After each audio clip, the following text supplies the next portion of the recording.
typically don't think of a state in which you're not moving or choosing not to move, and waiting. And I think that sometimes that can be the biggest part of transition is preparing, during that time of wait. So it's not necessarily that you're not doing anything, but maybe instead of trying to exert energy externally, you're doing some self discovery, and you are, kind of making sure that you're in a place to receive once that transitional period has been completed and you've hit that new level.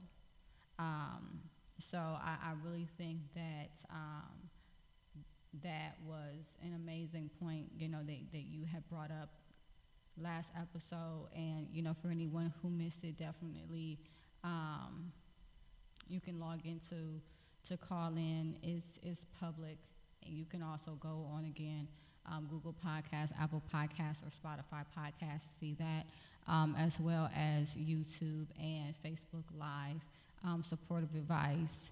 And I think on YouTube it is Aquila Wheatley LMFT. Don't ask. Name is long. That's fine.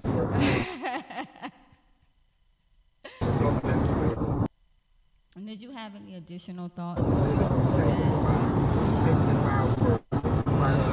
Well, I think, well, of course, I'll give you the two for one special.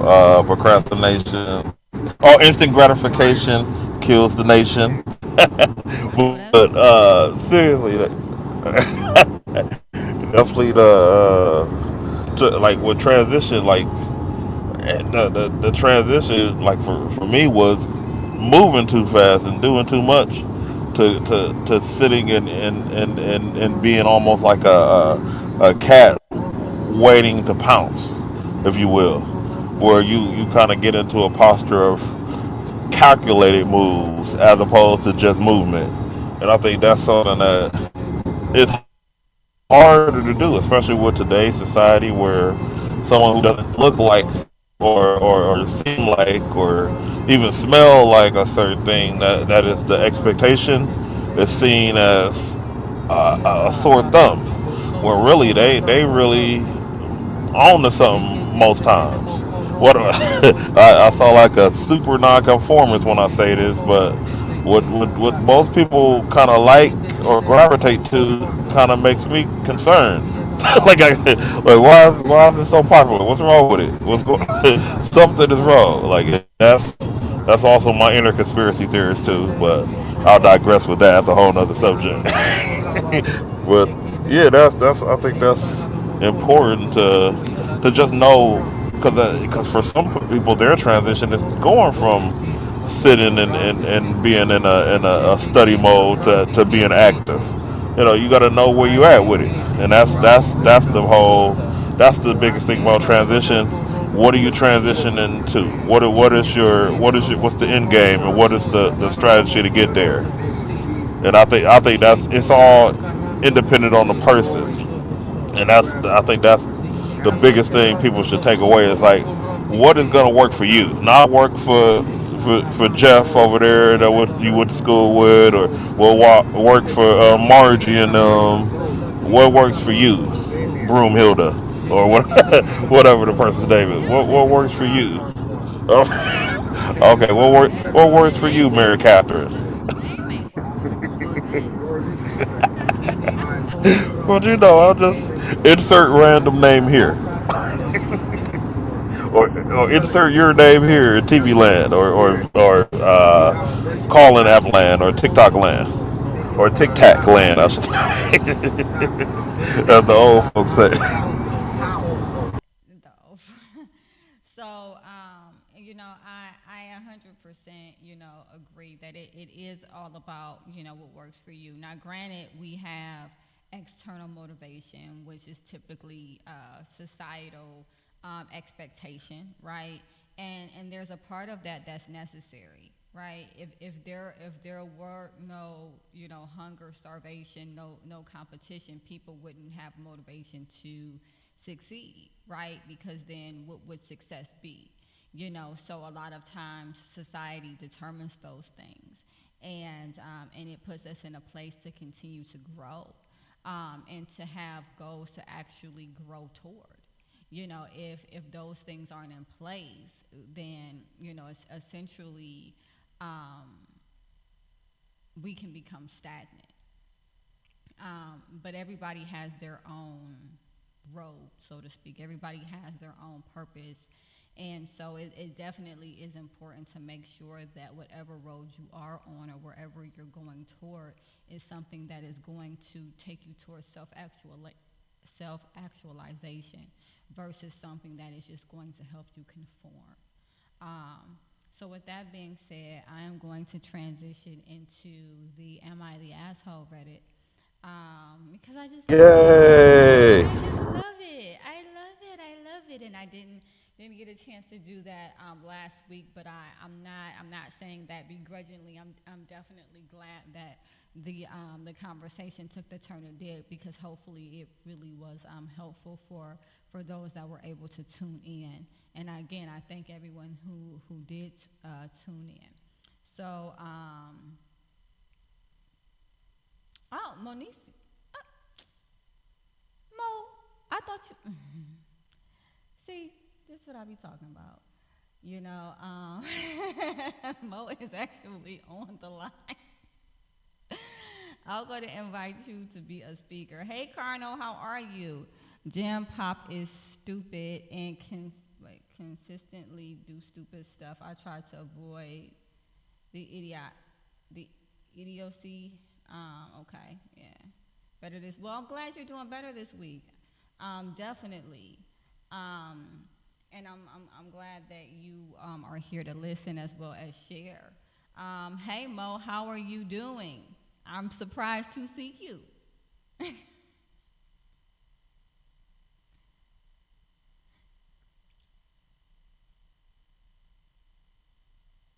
Thankful. Thanks for having me once again. Of course, of I'm course. excited to hear what we're talking about for today. All right, so what we're gonna do is we're not gonna draw this out too long, but I did want to go into the Am I the Asshole Reddit. So here it is. It's a little long, so bear with me. Am I the asshole for not helping my brother with his daughters when his wife left him? Um, Apparently this person is a 30-year-old female, is single, child free by choice. She dates occasionally, but no long-term relationships. This is due to many reasons, like I love my freedom, I want to enjoy my life unencumbered with responsibilities, and I want to really focus on my career. So I can already tell now that this person is kind of setting us up to understand why they don't want to help with it with their brother's children. Basically, what I'm seeing here is a layout of sacrifices. Hey, I sacrificed relationship. I decided not to have my own children. I really enjoy my freedom, and it's worth those sacrifices, et cetera, et cetera. And so it's kind of, and that lets me. It kind of creates an environment where you have to wonder why this person is already starting to overcompensate in the conversation, and we just started, right? So it says, my older brother, who was 34, got married when he was 26. He has two kids, both female, 7 and 4. They had a traditional household. He wanted a partner who stayed home and looked after the family while he earned. She had apparently dreamed about being a homemaker and taking care of children. But during the last couple of years, she showed signs of hating it. Yeah. She wanted to study more and work outside, build something of her own. But my brother refused to step up or help. I warned him once, but he told me it's none of my business how he runs his household, so I kept my mouth shut. His wife left him a month ago. She just wrote him a letter saying she can't do this and she wants to explore her life. She left kids with him and basically vanished. We have no idea where she is. Jeez, that sucks. The thing is, my brother doesn't know how to do even the most basic things. He is the kind of guy who never changed a diaper or toasted bread. The moment my brother found that his wife left, he called my mother, who rushed in to save the day. She thought it was short term, and in my SIL would be back. Oh, sister-in-law, and my sister-in-law would be back, but she hasn't. My father is unwell and needs her home soon. They live hours away. My brother suggested she take the kids home with what? No, brother, we're not doing that. My dad said no. He is retired and they are both getting old. He does not want to have kids in the house full time, taking up their energy. Since that was a no-go, my brother asked me to either move in with them to help out or take kids in with me. I refused. From what I see, he is a grown adult and these kids are his responsibility. I made a choice to live the way I do, and I do not want to sacrifice my life for his choices. My family is pressuring me into this stuff, blah, blah, blah, blah, talking about how my brother does not know how to take care of kids. The little girl needs a woman in her life, other little girls, and blah, blah, blah, blah. So, am I the asshole? Okay? What, that's a lot. That's a lot. I'm kind of chuckling just a tad, because he's like, all right, Mom, take him. Like, here, take, like,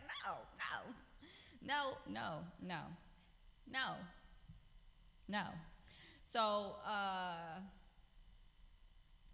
I see Carnal seems awfully selfish. Help, not take over. So, how old are the kids? 7 and 4. Both females, a 7-year-old and a 4-year-old. Now, I mean, I don't know. I mean, it's a hard one. You know, it's really a hard one because this person has established their life. They have made choices, you know, based on what they want out of life, and now, you know, the brother is like, well, I don't know what to do with these kids. So, you know, you need to help me, you know, or figure out what to do with your kids. You know, if you don't know how to toast bread, find out. You know, everybody had to start from scratch when it comes to being a parent. There is no manual. There's books. There's plenty of books. But there's no manual, you know, on how to be a parent to your specific child, because nobody has your specific child but you, you know. And so everybody has had to go through trial and error and figuring things out. You don't get to just say, oh, okay, well, I don't know what to do with these kids. Here, you do it.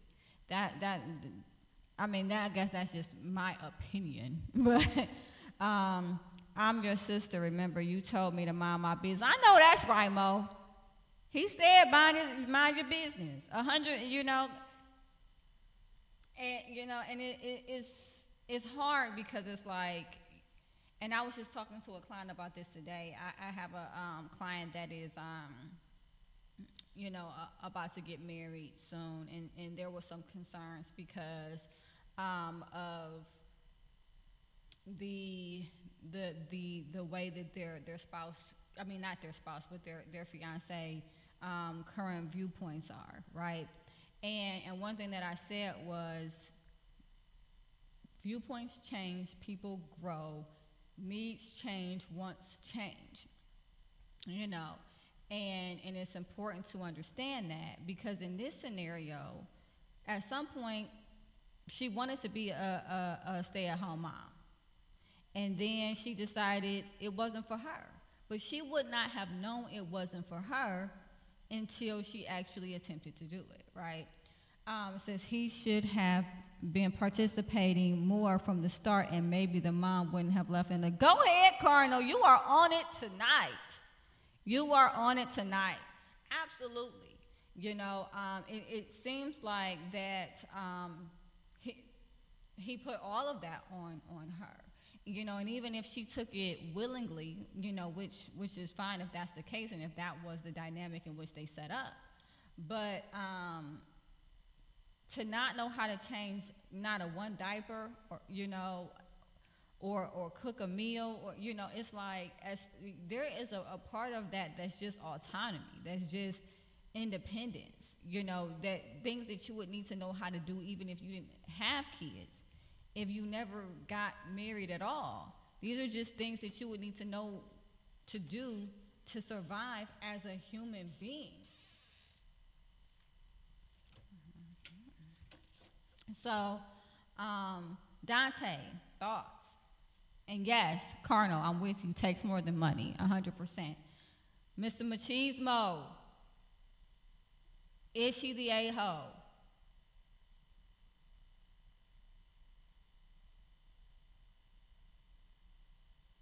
Did I lose you? Oh, one second. One sec. So, Mo, based off of the comments that I'm seeing, I take it you don't think she's an a-hole.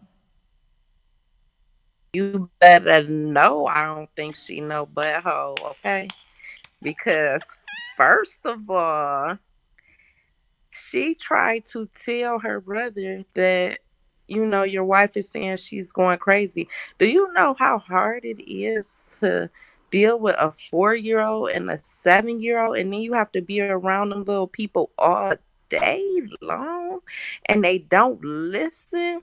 And you got to Mm-hmm. repeat yourself over and over and over again. And that was her life for how many years? And then she expresses to her wonderful husband, I would like to go out and be with normal people. And then you tell me no, and you don't want to support me.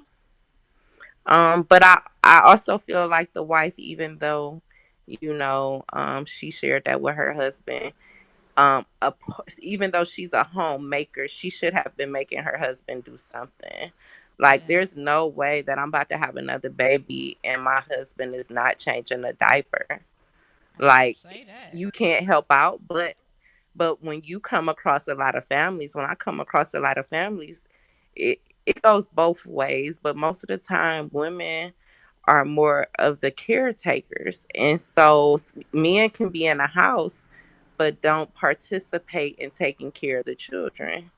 And so it's not fair that me and you both go to work or I'm at home all day and you think I'm not doing anything when I'm emotionally tired. So she needed some self-care and some things to do to herself.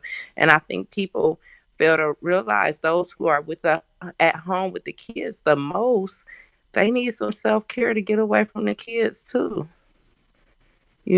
So Yeah, I mean, there's no way 100%. that I can. Yeah, no way. You're gonna change the diaper, sir. When that baby wake up, you're gonna get up and go hold the baby. This time, it's your turn. It's your turn, Big Daddy. Go get that baby. Go get Junior. He said, Big Daddy. So Big Carnal, Daddy, go get Junior. I know that's. I mean, I'm with you. I am with you. My oldest daughter, who we've talked about plenty of times. She's 19, and not, with her, it was just me and her. So there was no taking turns or anything like that. It was nobody that hand anything over to. You know, but my daughter and my son, it was definitely equal responsibility, essentially. Very active, paternal figures, and I'm so appreciative, of that, and I think I was even more appreciative of that because I knew what it felt like not to have that, you know. Granted, on the other hand, a part of why we might hoard some of the responsibility is because then we don't have to run things by someone else. We don't have to get someone else's opinion. We don't have to discuss things and have conflict or get someone else's approval or come to compromise about things. And that was another aspect of it that I realized, because when it was just me and my oldest daughter, I didn't have to ask anybody anything. Whatever we were going to do was whatever we were going to do, But then with with paternal involvement, now there is somebody who has an opinion. There's somebody who also has that child's best interest. There's somebody who was possibly raised, differently than we were, And so sometimes part of hoarding the responsibility is not wanting to have to share in the decision making, And so that's another concept. But I did want to make sure that I'm getting to Carnal. And he said, women need to get their heads out of the clouds too, though, because they all want that millionaire lifestyle where they don't have to do much of anything. And then also he says discipline and structure, not until they are about 14 or so.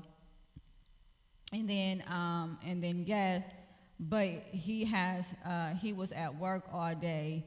How was he going to come home and work more to give you a break from nothing? So I think that essentially what we're saying is that there's different types of work. There are individuals that might go out and work outside of the home, and in that they're bringing in income. That income, supports those that are inside of the home, including that person. But then there is also a person who works inside of the home, and that is just as important, right? Because as he's seeing now, that he's having a very hard time doing. So had she actually been doing nothing, then we wouldn't be having this conversation, because he wouldn't be freaking out because there's nobody at home to take care of. So that role, as you can hear, in the dialogue, was very, very important. Just as important as his role outside the house. If ladies want the man to do more, then they have to cede the lead to him. I don't know. Not fight him at every turn about every little thing. Women are fickle and chaotic. And so I'm going to kind of redirect, just because I want to stay on point. Because in this particular Colonel. In this particular case, right, the main focus is the sister. And so we have the brother that kind of pushed up against the change that his wife was trying to make, where she was trying to include him, ask for his help, work out. She wanted to work outside the home, go to school, things of that nature. And he kind of shot it down, or wasn't willing to help, with her growth and her goals, right? And so then she leaves, Now, whether or not she's the asshole is not really in question, even though, leaving your kids that's a pretty, that's a pretty a-hole move, in all honesty. But as far as the sister is concerned, she's established her life. She's made choices. She decided she didn't want to be in a long-term relationship because she liked her freedom. She didn't want to have kids. She didn't want to do all of this other stuff. And now her brother's like, well, I don't know what to do. You got to come live here. She doesn't. She doesn't have to do that. Would it be nice for him? Yeah. But one thing I tell my clients is we save others by empowering them to save themselves. And her moving in is only going to continue to enable him. The no is what's going to actually empower him to learn to do things on his own and establish a relationship with his children in which you can tell he has not done. Mr. Machismo, you're back. Thoughts? Yeah. Oh yeah, the sister is not wrong at all. She has boundaries, and to be honest, them ain't her kids. So she could do what she can, but she can't. That's just unrealistic expectations from the brother. And then definitely the brother should definitely know how to change diapers. And like I don't even understand. And keep in mind, I'm coming from a unicorn perspective where I ain't got no kids, but when I do, like I'm gonna be I'm gonna know how to do the diapers better than the mama. But that's another discussion. So you know, it's just kind of a mess. I feel bad for the dude though because he probably he married for love, but he unfortunately had a situation where it didn't work out. But yeah, I mean, it was warning signs though, from what I hear, like where he just didn't catch him though. So there's that. But yeah, it's an unfortunate situation, but you can't just be out here without knowing how to do basic skills. I mean, come on now, you don't know how to make toast? Like, that's wild. That is wild. That is bizarre. But hey, it is. So with a lot of things in life, I guess. But yeah, that is. He kind of dug the hole for himself with that one. But yeah, that's my thoughts. Like, we know who the problem in this is the wife that left, just like it would be if a dude left, which is usually the case. This is actually an aberration. This don't happen often. When it's the other way, with a girl leave, like wow, when did this happen? Every blue moon. But it's an unfortunate situation, but it's definitely not the sister's problem. You know, I also wanted to go into Carnal's questions. What is she doing?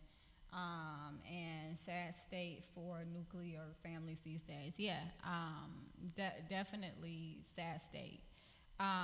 We don't know what she's doing. The assumption based off of what she was trying to gain within the marriage, right, is that she's trying to explore herself. She wanted to go to school.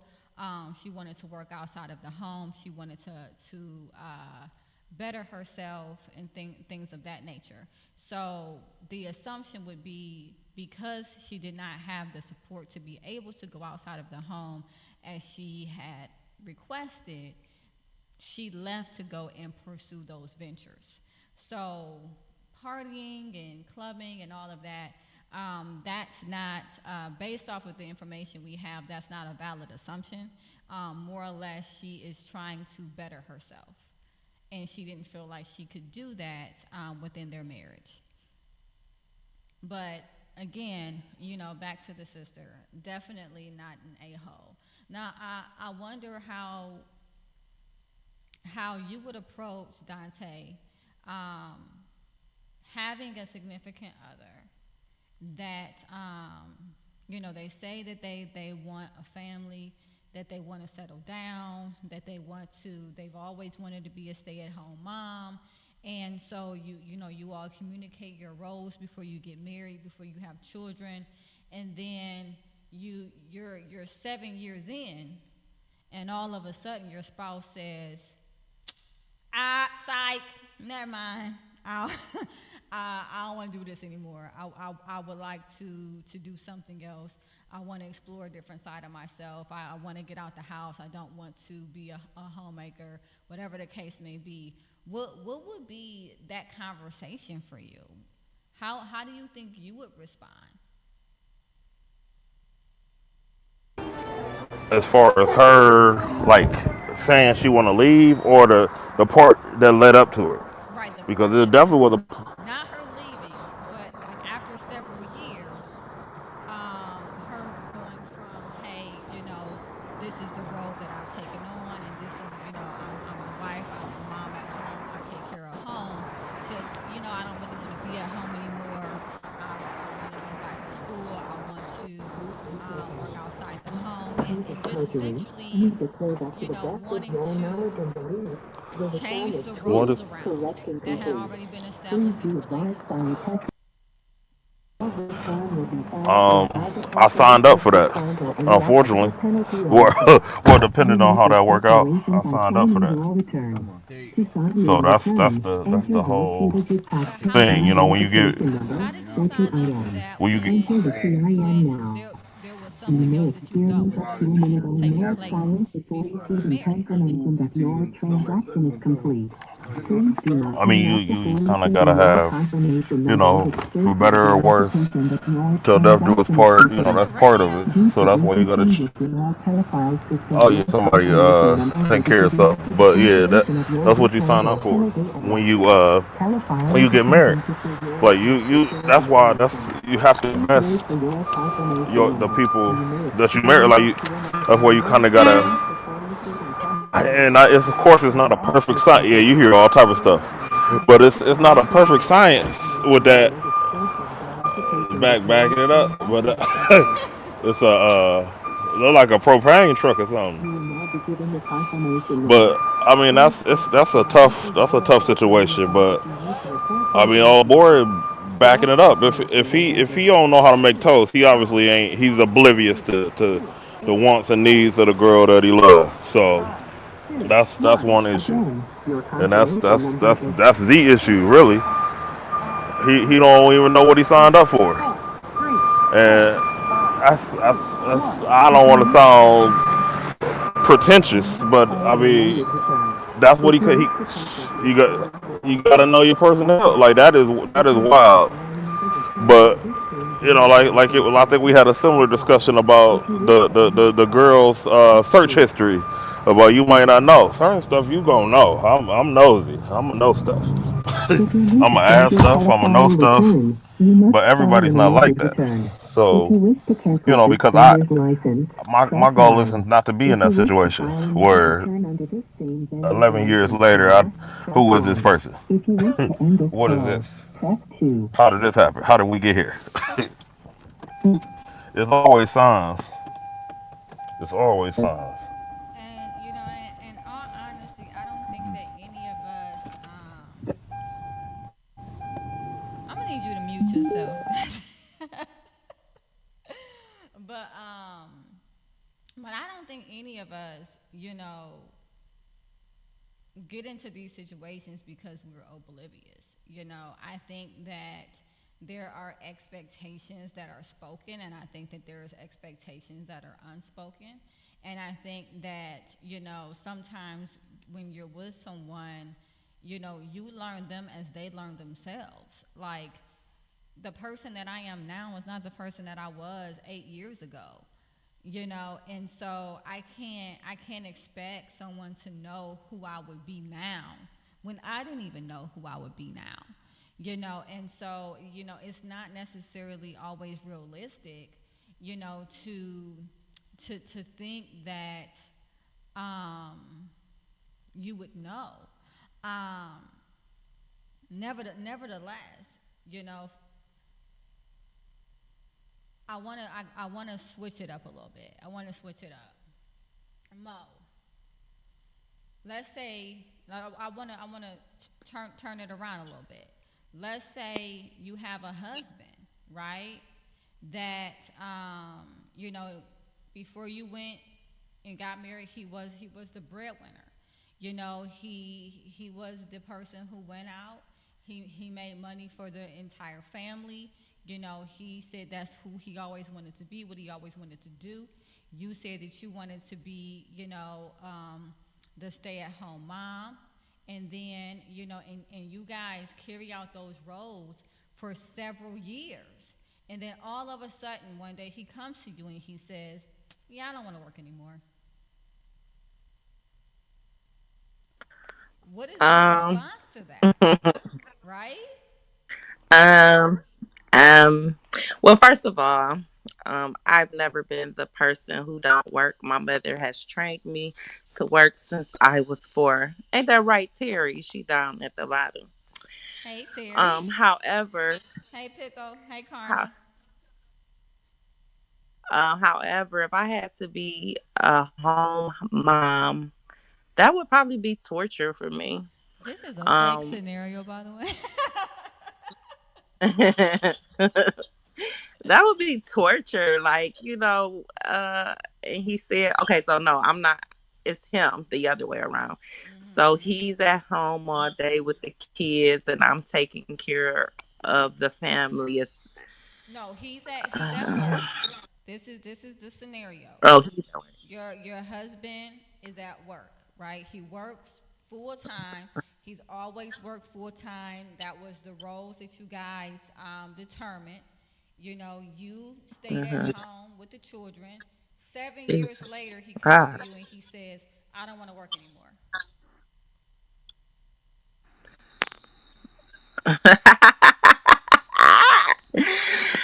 Okay. All right. Well, yeah, who's going to pay the bills? I'm agree with Colonel right now. That would be hard for me to swallow and deal with that if I'm been a homemaker all this time and he's been out there making all the money and now he doesn't want to work. Um but at the same token, I'll probably gladly go find a job. I'll probably already have one a job lined up, you know. That would be something that would be hard because the roles did change and I was used to my husband um taking care of everything. However, in life, we supposed to be a team, right?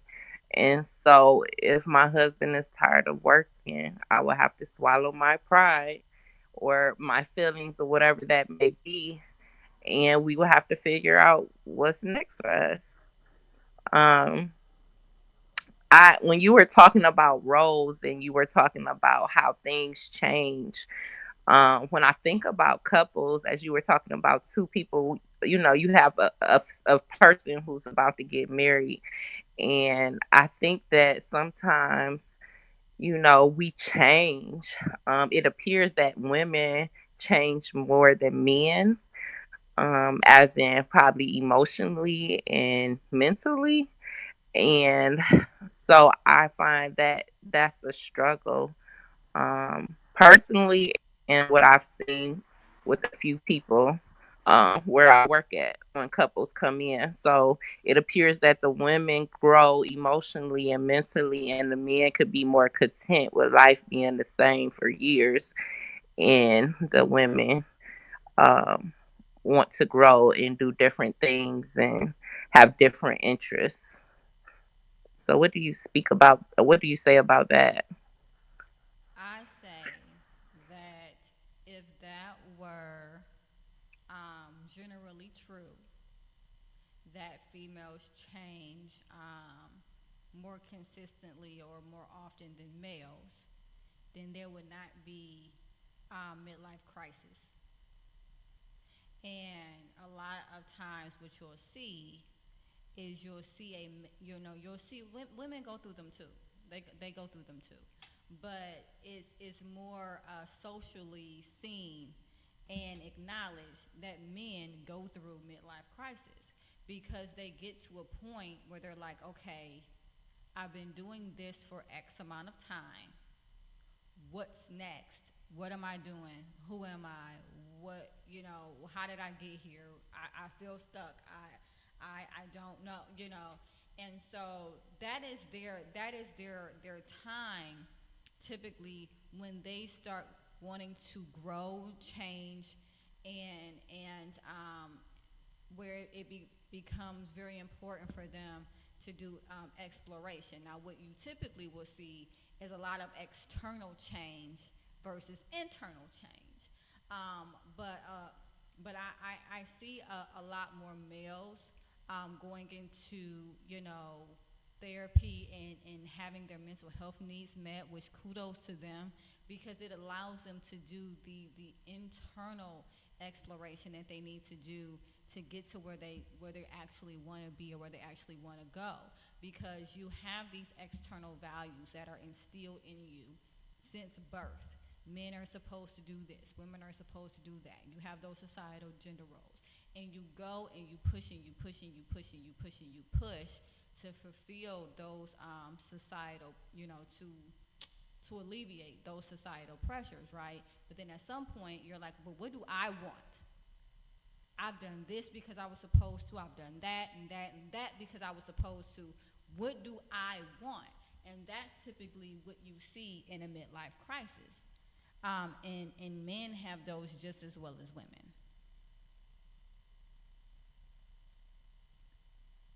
In what way did evolution determine these roles, Carnal? I'm curious.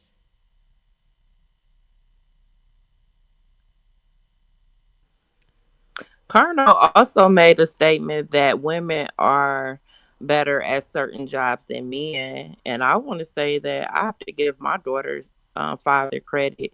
He did a lot of things when my daughter was born. He made sure he gave her baths. He got up out the middle of the night to get her. He held her all the time.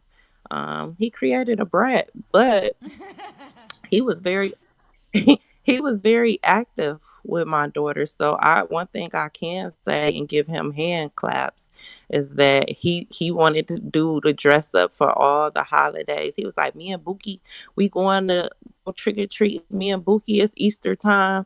It's me and Buki this and this. And I was like, geez, we will kind of fight over holidays. And after a while I was like, go ahead, bruh.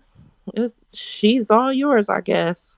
And so he enjoyed doing all holidays and everything, but he was very active. So my daughter's dad has been very active, and I appreciate him. So And I do want to say from the that, beginning. and I do want to say too, and I thank you, Mo, for sharing that. It is a stereotype that women are just born more maternal than males, or more nurturing, not maternal, more nurturing than males. That is not true.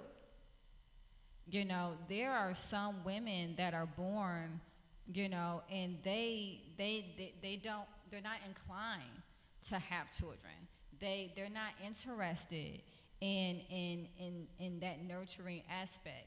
I talk to people all the time that are female. They're like, somebody crying in front of me, and I'm like, what do you want, man? Like, what?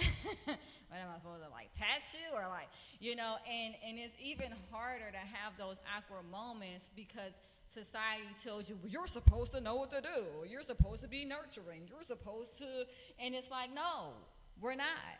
We're born human, you know and some people have stronger nurturing predispositions than others, and so it's not fair to say that just because a woman is female that they should want to stay home with children or be naturally more nurturing than a male, or whatever the case may be. I mean, now I've been watching this show, and so I'm just gonna come out of left field with this because it's just that's all this show talks about is penguins.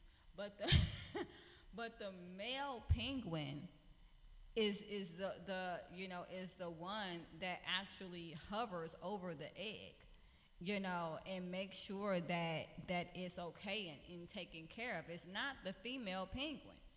And so in other species, there are males that are the ones that actually produce, and not the women. And so, like, it's only in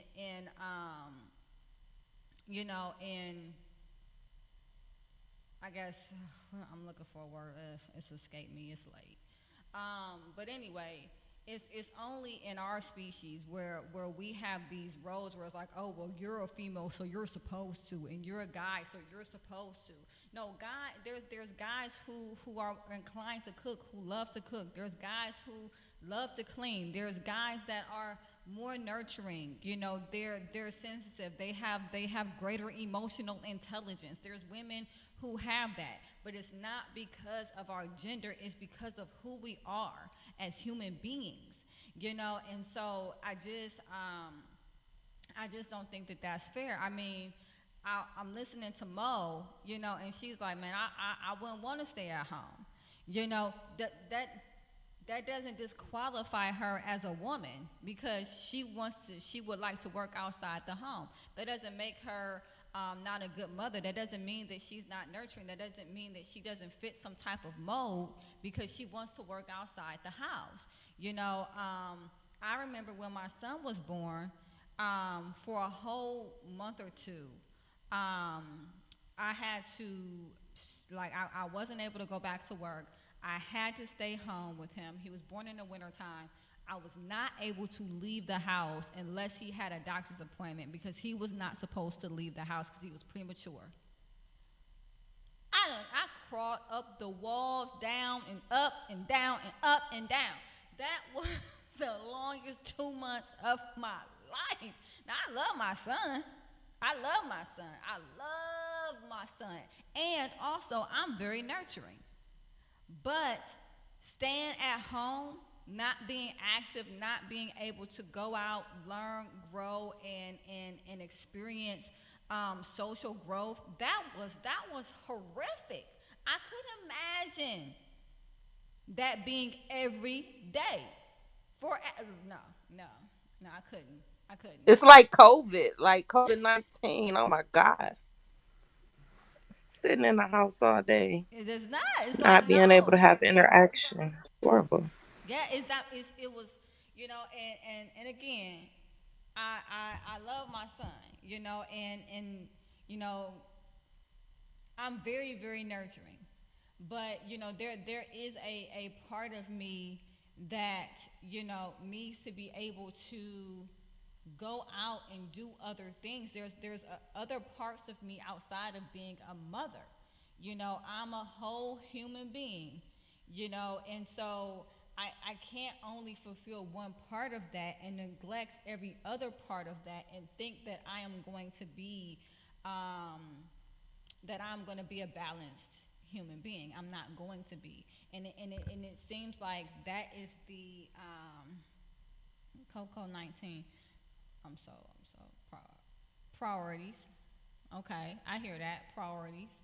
And yeah, you know there are priorities, but again, there is also propensities, and there are things that some people are innately better at than others, and it's not based on gender.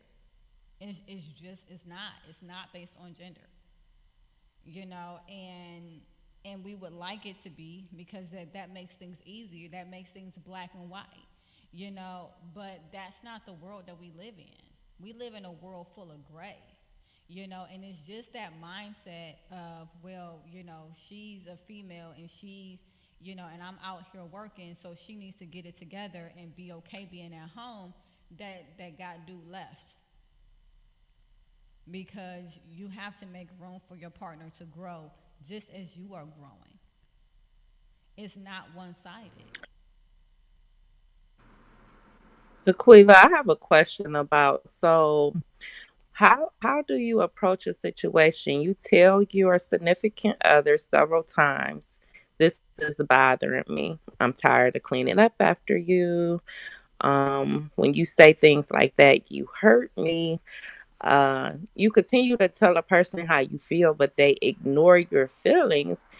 And this, we see this in this case, and so she ended up leaving. She kept sharing how she felt and how she wanted to do something different, but he was not willing to hear or listen to what she was saying. He was not willing to adjust.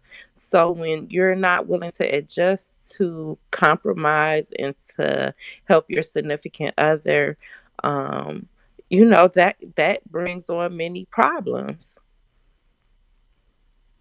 So, just so that I can better understand, it, how would I approach When what specifically? what do you do when your mate does not listen to you, when you continue to tell them how you feel and they ignore your feelings? After a while, that gets old. And when we look at the scenario, the wife left because she kept saying she didn't want to be a homemaker no more. She wanted to go out and experience life, but she was being ignored. Her feelings were not being considered. Mm-hmm. Um, and so when your feelings are not being considered and you continue to share how you feel and someone ignores, to me, that's basically like you're saying F me, screw me. And that is a that is definitely a concept that is shared, by many. If you're not taking action around how I feel or the changes that I want to see, then you must not be hearing me. Sometimes individuals hear what you're saying, but they may not believe that you're actually going to act on it. They in which point you see a lot of avoidance. Whereas, like, I heard what you said, but I'm just hoping that you don't do anything about it. So let's just avoid this. But there's also different stages of change. There's pre-contemplation. There's contemplation, right? Those are the first two. Pre-contemplation is when you're in a space where you don't even know that anything is going on, right? Contemplation is when you're in a space where you understand that there's something going on, there's a problem, but you're not ready to actually do anything about it. And so, as a system, they were in contemplation, meaning that the wife brought up something was going on with her husband. He heard what she said, but he wasn't ready to do anything about it. He wasn't ready for change, nor did he accept the fact that there was a change that needed to occur. And so, essentially, what happened is he went into avoidance, and essentially, she ended up leaving. Now, typically, what I would do is interpersonal effectiveness training, with a couple, and that has a lot to do with like assertiveness training, which is how you express yourself. What is your stance? Are you confident in what you're saying? Are you saying this is what I need, or this is what I think I need, or maybe I might want to do this? Or are you saying this is this a definite, or does it sound like a maybe? Just making sure that we're communicating in a way that our partner understands that this is either a yes or a no, and so that they can know how they need to move forward. So it's a lot that can go into it, but typically I would have talked to the wife about interpersonal effectiveness. I probably would have did some role playing with her, and asking her how she was confronting this. What language was she using? What was her body language as well? What was her nonverbals? And when he didn't respond, what was her follow up, outside of just getting frustrated? And so that would have been the course of action that I probably would have taken, with the wife, as it related to him not necessarily, or her feeling like she wasn't being heard. I hope that answers the question.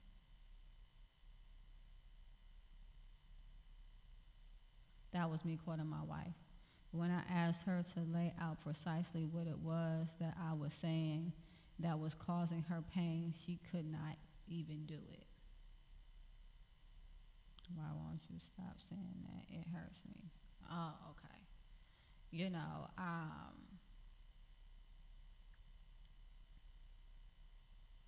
and it also, I don't know you and your relationship, Carnal. I don't. I've experienced you on this show a number of times. If you are even a tenth as aggressive in your relationships as your conversation has been at times, in the chat, you know, that's not that that may not be a place where someone feels comfortable being vulnerable, right? And again, I don't know the situation. I wasn't there. I don't know if the aggressiveness that you have now is because of the situation that you went through, or if this is kind of somewhat how you were within your relationship, right? So I don't know that, but I will say that if um, you are even a tenth of the amount, or your conversation is even a tenth of the way that it is at times, and in the chat here, I can definitely see why maybe someone wouldn't feel comfortable going into it, or maybe being afraid to kind of dig into it, or even being shocked that you don't understand what it is that is hurtful. And so there's a lot that goes into that, but again, interpersonal effectiveness is really good with that, because there is Dear Man, and Dear Man is an assertiveness training where it breaks down how to speak, to others in a way to get the things that you need, and not in a way that breaks down the other person, but in a way that empowers you, to get what you need from the relationship that you're having with them. And there's also Give, which is another interpersonal effectiveness training, where it is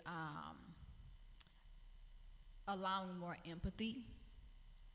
So individuals that might struggle with aggressive communication, Give is something that I would typically use and work through with them, because it is all about having empathy, and listening to hear, and making sure that you're giving that person the space to be vulnerable, and making them feel safe in the process.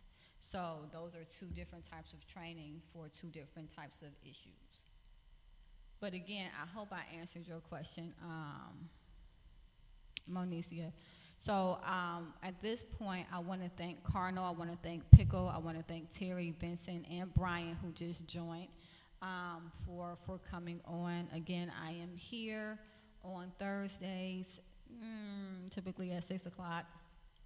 And if you missed the session, I don't know why I want to keep saying session. If you missed the show live, you can definitely catch the replay on YouTube, Aquila Wheatley LMFT, or you can catch it on Facebook Live as Supportive Advice. You can also catch it on on Supportive Advice Live, Google Podcasts, Apple Podcasts, and Spotify podcasts as well. So I want to thank you all again for listening. Definitely subscribe.